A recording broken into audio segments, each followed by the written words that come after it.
آئیے بابا جی اشفاق احمد صاحب کی خوبصورت پرمغز باتیں انہی کی زبانی سنتے ہیں زاویہ پروگرام میں. تو لارڈ کرزن کو بہت شوق تھا ہندوستان کے مختلف علاقوں میں جا کے کلچرل پیٹرن تلاش کرنے کا، اور میوزیمز اسی نے سارے سیٹ کی. تو وہ ایک دفعہ گیا کسی گاؤں میں، وہاں پر جا کر اس نے اپنا کیمپ لگایا. ساتھ اس کا عملہ تھا 200-250 آدمیوں کا. ایسا ہے بڑی زبردست چیز ہوتی تھی اس زمانے میں. تو وہاں گیا تو وہ اپنے کیمپ میں سویا ہوا تھا، اور لکھتا ہے کہ کوئی آدھی رات کے قریب 1:30-2 بجے مجھے اپنے سینے پہ بہت بوجھ محسوس ہوا، اتنا زیادہ بوجھ کہ مجھے سانس لینا مشکل ہو گیا. تو لیٹے لیٹے جب میں نے آنکھ کھولی تو ایک کوئی 25-30 سیر کا کوبرا وہ میرے سینے پہ بیٹھا تھا کنڈلی مار کے، اور پھن اس نے اٹھایا ہوا تھا اور میرے چہرے کی طرف کیا ہوا تھا.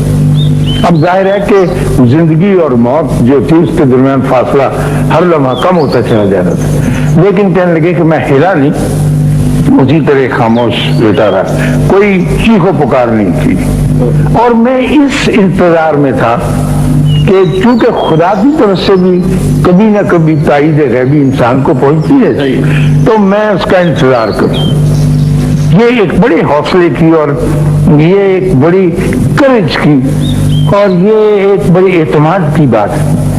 تو کہنے لگے کہ میں نے دیکھا کہ پردہ اٹھا کے میرے اس کیمپ کا چھولداری ہو ایک آدمی اندر داخل ہوا.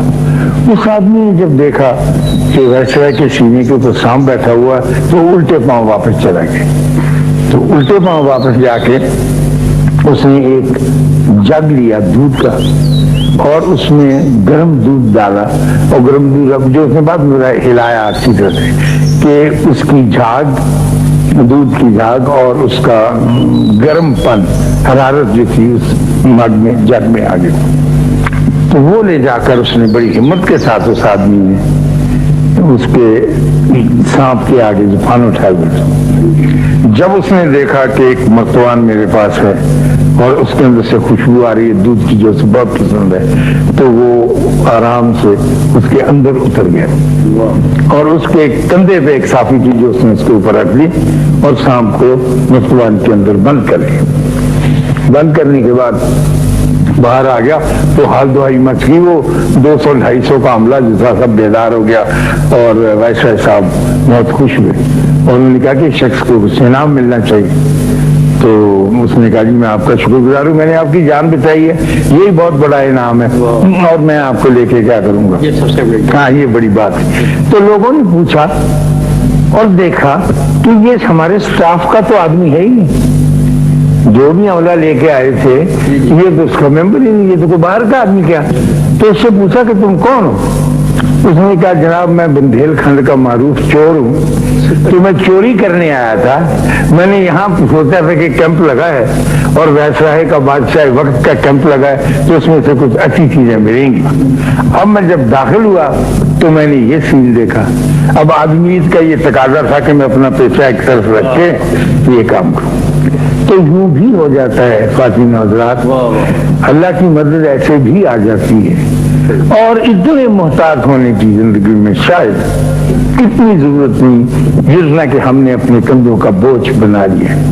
میں ٹھیک کر رہا ہوں، یہ سوچنے والی بات ہے نا، وہ تو رہے گا چلتا جائے گا.